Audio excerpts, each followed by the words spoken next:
The small song you've just heard is actually a recomposition of a public domain guitar solo recently put online by Ben Levin. If you don't know him, Ben Levin is an incredible musician and artist sharing music and musical projects and lessons online. In one of his latest videos, he invited anyone to participate in reimagining this seemingly wonky guitar solo.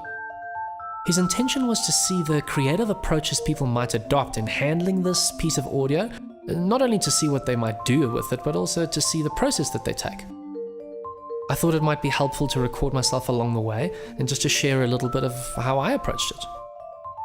I started by making the audio manageable, bringing it into a project and cutting it into its definitive sections, or sections that sounded like they were separated. After that, I wanted to see what would overlap and work well, pieces that were originally separated but might function together. So it originally sounded like this.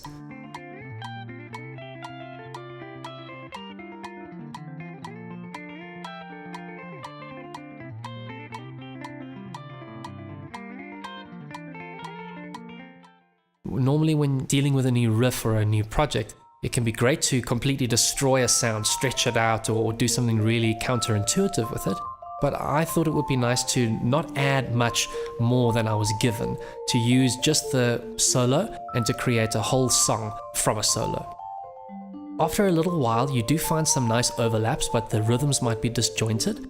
Then it's a question of cutting and slicing, moving a few sections around, until you find something that still represents the sound, but works well with the rhythm under it.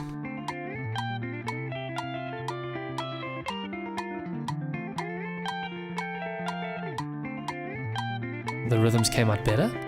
Once the overlaps sounded nice together, I moved on to drums and tried to find something that would complement and sometimes shift around the rhythm created.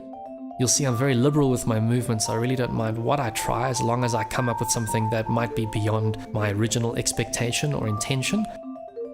Once I find what I like, I develop it, and then I cut away what might be noisy or extra. I really enjoyed the momentum of this verse section that had been created, so once the drums and the guitars were done, I was happy to move on to smaller instruments, the keys, and then a nice bass that was just cut from the lower part of the MIDI that Ben gave us. Awesome. I had a lot of fun making this, mainly because music should be creative and collaborative, and I love the way that Ben uses music to connect people. Anyway, thanks so much for watching. I hope you had fun. See you in the next one.